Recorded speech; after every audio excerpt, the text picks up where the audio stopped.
Isabel Allende, House of the Spirits, Part 18.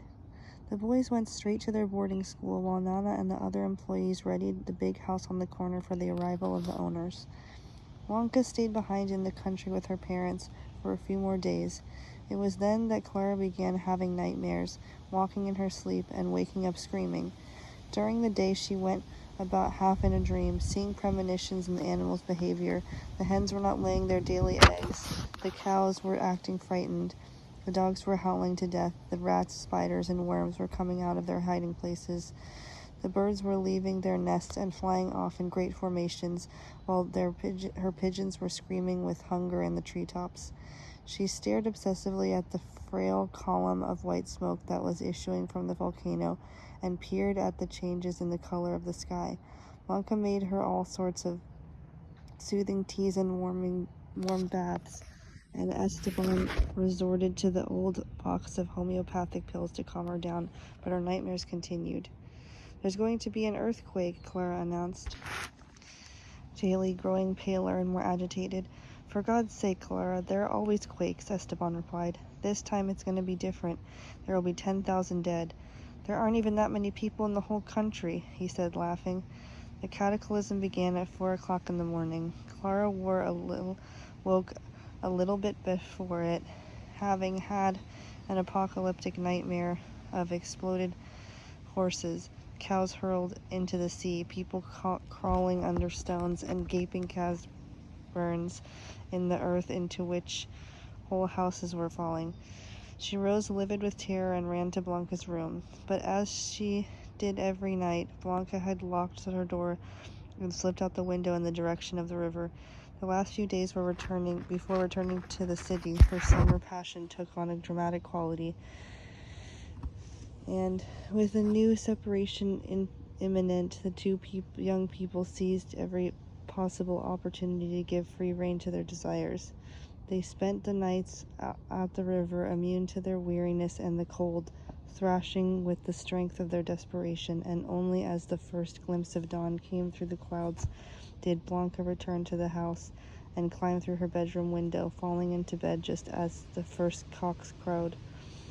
Clara arrived at her daughter's door and tried to open it, but it was bolted. She knocked, and when no one opened it, she turned and ran outside the house, where she saw the window wide open and Ferula's hydrangeas trampled. In a flash she understood the color of Blanca's aura, the bags under her eyes, her listlessness, her silence, her morning sleepiness in the afternoon watercolors. And in that instant the earthquake began. Clara felt the ground shake and was unable to keep her footing. She fell to her knees. The tiles on the roof gave way and crashed around her with a deafening roar. She saw the adobe walls of the house crumble as if they would have been chopped with an axe, and then the earth opened just as she had seen it in her dream, and an enormous crevice formed before her, swallowing the chicken coops, the laundry troughs, and part of the stable. The water tank swayed from side to side and smashed to the ground, spilling into 1,000 gallons of water and on the few surviving hens, who flapped their wings desperately. In the distance, the volcano began to shoot flames and smoke like a furious dragon. The dogs broke loose from their chains and raced of the stable, stopped the air, and neighed in terror before bolting off into the open fields. The poplars teetered like drunks and fell with their roots in the air, crushing the swallows' nests. Most terrible of all was the roar coming from the center of the earth, that hard-breathing giant that was heard at length, filling the air with fear. Clara tried to drag herself toward the house, calling Blanca's name, but the death-rattling shudders of the earth prevented her from moving. She saw the peasants running out of the houses, terrified, imploring heaven, throwing their arms around each other, pulling their chicken, kicking their dogs, pushing the old people, and trying to salvage their few poor belongings in that din of brick and tile flying from the very bowels of the earth. like an interminable noise of the end of the world. Esteban Trueba appeared in the doorway at the very instant when the house snapped in half like an eggshell and collapsed in a cloud of dust, flattening him beneath a pile of rubble. Clara pulled herself to where he was, shouting his name, but there was no reply. The first tremor of the earthquake lasted nearly a minute and was the strongest that had ever been recorded in that country of catastrophes. It leveled almost everything that stood, and whatever was left was finished off in the string of the secondary tremors that continued to shake the world until the sun came up. At Tres Marias, they waited till daybreak to count the dead and dig out those who had been buried alive beneath the avalanche, many of whom were still moaning, among them Esteban Trueba, whose location was known to everyone, although no one expected him to be alive. It took 4 men under Pedro Segundo's guidance to remove the hill of dust, tile, and adobe that had fallen on top of him. Clara had lost her angelic distraction and was helping to remove the stones with the strength of a man. "We have to get him out. He's still alive and he can hear us," Clara assured them, and that gave them the courage to continue. Blanca and Pedro Tercero appeared at first light unhurt. Clara hurled herself at her daughter and slapped her on the face, but then she embraced her tearfully, relieved to know she was alive and to have her by her side. "Your father is there," Clara cried, pointing. The young people joined in, and after an hour, when the sun was already shining on that anguished landscape, they lifted the patron from his tomb. He had so many broken bones they could not be counted, but he was alive and his eyes were open. "We have to take him to town to see a doctor," said Pedro Segundo. They were discussing how to transport him without his bones popping through his skin like a broken bag when old Pedro Garcia came up, thanks to his blindness and his age. He had survived the earthquake without getting upset. He bent down beside the wounded man, feeling him with his hands, looking with his ancient fingers until there was not an inch he had not covered or a bone he had not felt. "If you move him, he'll die," he concluded. Esteban Trueba was still conscious that he heard the words quite clearly. He remembered the ant plague and decided that the old man was his only hope. "He knows what he's doing," he stammered. Pedro Garcia had a blanket brought, and between his son and his grandson, they had the patron on it, lifted him carefully, and raised him onto an improvised table that they had set up in what was formerly the courtyard but was now no more than a small clearing in that nightmare of debris, animal corpses, crying women, moaning dogs, and praying women. They had rescued a wineskin from among the ruins, which Pedro Garcia divided in 3 ways: a third to wash the injured man's body, a third for Esteban to drink, and the other third he drank parsimoniously himself before beginning to set Esteban's bones. One by one, patiently and calmly, pulling here, adjusting there, putting each one back in its proper place, splinting them, wrapping them in strips of sheet to keep them immobile, mumbling litanies to the healing saints, invoking good luck and the Virgin Mary, and putting up with the screams and the blasphemies of Esteban Trueba without ever altering his beatific blind man's expression. By touch he restored the body so perfectly that the doctors who examined them and Trueba afterward could not believe such a thing was possible. I wouldn't even have tried," said Dr. Cuevas when he heard what had happened. The destruction from the earthquake plunged the country into a long period of mourning. It was not enough that the earth shook until everything was flung to the ground. The sea drew back for several miles and returned to a single gigantic wave that sent boats onto the top of mountains far from the coast, removed whole villages, roads, and animals, and submerged a number of southern island more than a foot below the surface. Buildings fell like wounded dinosaurs. Others collapsed like a house of cards. The dead numbered in the thousands, and there was not a single family that had not lost one of its own. The salt water from the sea ruined the crops, and fires razed whole regions of cities and towns. Finally, lava began to flow, and as a crowning punishment, ash fell on the villages close to the volcano. People stopped sleeping in their houses, terrified at the thought that such a disaster could reoccur, improvising tents in open spaces or sleeping in the middle of squares and streets. Soldiers had to take control of the chaos. They shot anyone they caught stealing because, while the faithful crowded into the churches begging forgiveness for their sins and beseeching God to stay his fury, thieves were running through the ruins, slicing off ears with earrings and fingers with rings, not stopping to ascertain whether the victims were dead or only trapped in the cave-in. A wave of germs was unleashed, causing all sorts of epidemics across the country. The rest of the world, too busy with another war, barely noticed that nature had gone berserk in that remote corner of the globe.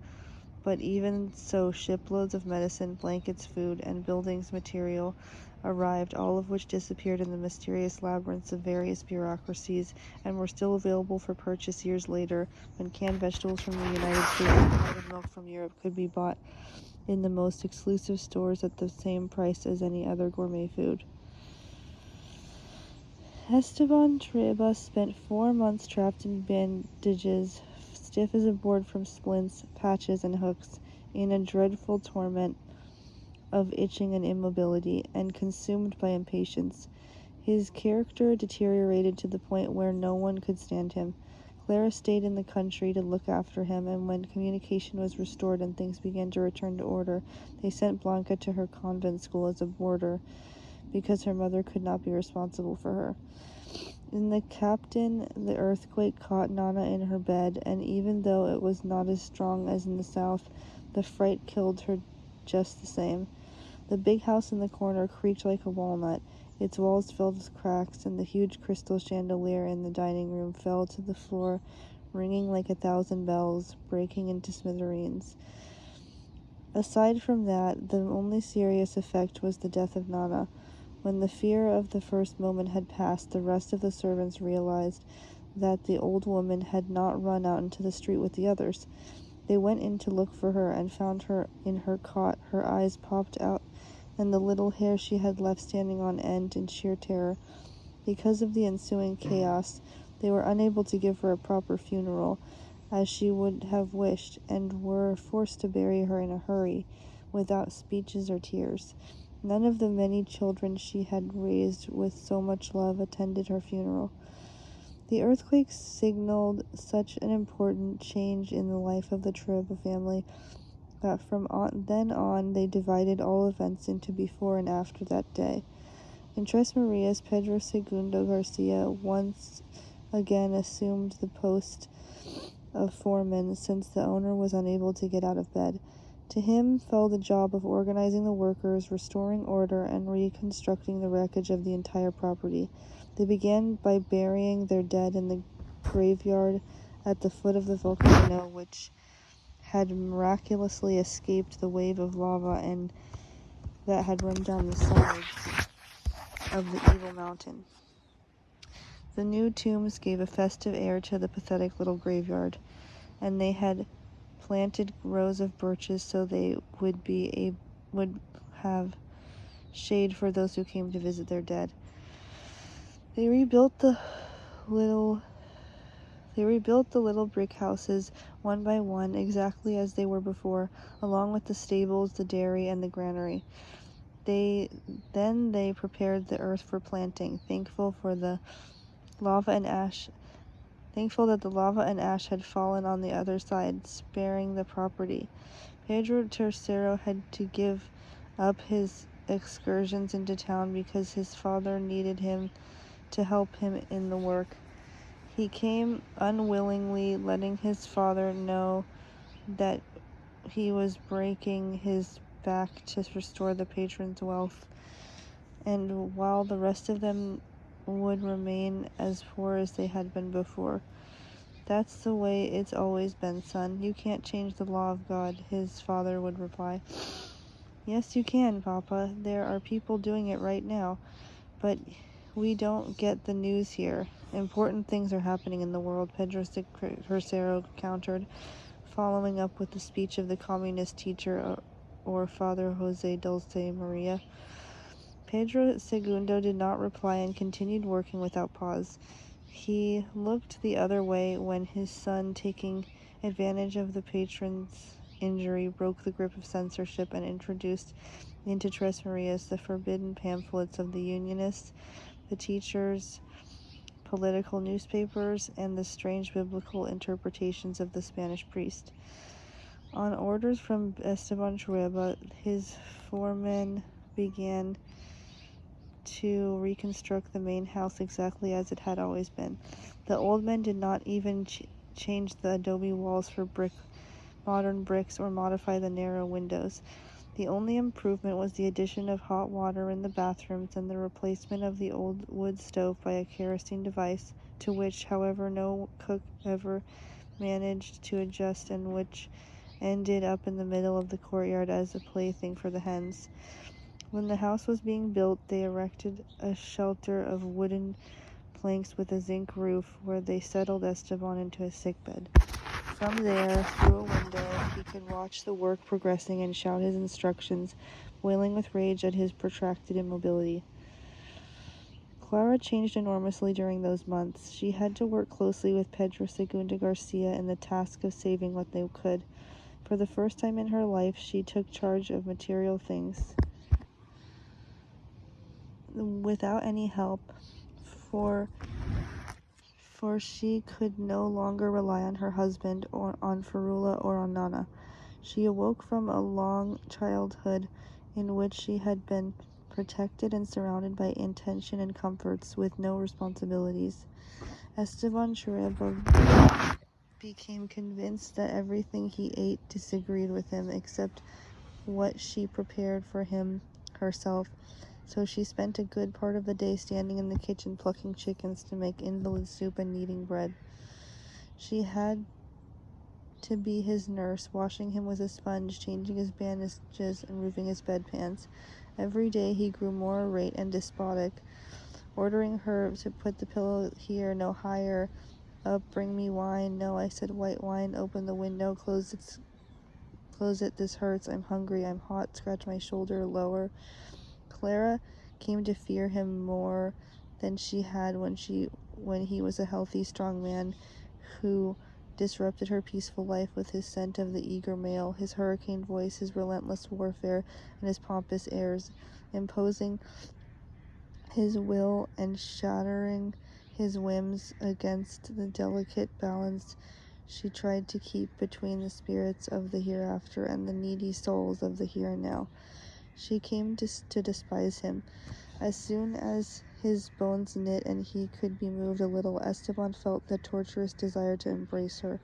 Every time she stood beside him, he grabbed at her, confusing her in his invalid, disturbed state of mind with the robust peasant woman who in his early days served him both in kitchen and bed. Clara felt that she was too old for that sort of thing. Misfortune had spiritualized her, and age and her lack of love for her husband had led her to think of sex as a rather crude form of amusement that made her joints ache and knocked the furniture around. Within a few hours, the earthquake had brought her face to face with violence, death, and vulgarity, and had put her in touch with the basic needs to which she had been oblivious. Her three-legged table and her capacity to read tea leaves were useless in protecting the tenants from epidemics and disorder, the earth from drought and snails, the cows from foot and mouth disease, the chickens from distemper, the clothing from moths, her children from abandonment, and her husband from death and his own rage. Clara was tired. She felt alone and confused, and when it came to make decisions, the only person she could turn to was Pedro Garcia. That loyal, silent man was always there, within reach of her voice, providing a certain stability in the midst of the catastrophe that had shaken her life. At the end of the afternoon, Clara would often look for him to give him a cup of tea. They sat beneath the eaves in wicker chairs, waiting for night to come and relieve the tension of the day. They watched the darkness fall softly, and the first stars begin to wrinkle in the night in the sky. Listened to the croaking of the frogs and kept their silence. They had much to say to each other, many problems to resolve, many agreements pending, but they both understood that half-hour spent in silence was a well-deserved reward. They sipped their tea slowly to make it last, and each thought of the other's life. They had known each other for more than 15 years. They had spent their summer in proximity, but in all that time they had exchanged only a handful of sentences. He had seen her as a luminous summer apparition, removed from the brutal demands of the world, different from all the other women he had known. Even then, with her hands sunk in the dough, or her apron bloody from the chicken to be served at lunch, she struck him as a sort of ghost in the reverberation of the day. Only at dusk, in the calm of these moments shared over a cup of tea, could he see her human side. He had secretly sworn his loyalty, and, like an adolescent, there were times when he fantasized about giving his life for her. He valued her as much as he detested Esteban Trueba. When the men came to install a telephone, the house still had a long way to go before it could be lived in. Trueba had been fighting to get one for 4 years, and they delivered it just when he did not even have a roof to protect it from inclement weather. The apparatus did not last very long, but it was useful for calling the twins and listening to them talk as they were in another galaxy, amid the deafening roar and the interruptions of their operator in town, who participated in their conversations. By telephone, they learned that Blanca was ill and that the nuns did not want to be responsible for her. She had a persistent cough and frequent attacks of fever. The dread of tuberculosis was in every home then, because there was not a family that had not lost one of its members to consumption, so Clara decided to go and fetch her. The same day Clara was leaving, Esteban Trueba smashed the phone to bits with his cane because it was ringing, and though he shouted that he was coming, that it should be still, the machine continued ringing, and in a fit of rage he fell on top of it, showering it with blows, and in the process breaking the clavicle that old Pedro Garcia had taken so much trouble to restore. It was the first time Clara had ever traveled by herself. She had made the same trip year after year, but always inattentively, because there was someone else to worry about the mundane details while she dreamily watched the landscape out the window. Pedro Segundo Garcia took her to the station and helped her to her seat. When she said goodbye, she leaned over, kissed him gently on the cheek and smiled. He pressed his hand to his face to protect the fleeting kiss, and he did not smile because he was filled with sadness. Guided more by her intuition than by her knowledge of things or by logic, Clara managed to reach her daughter's school without mishap.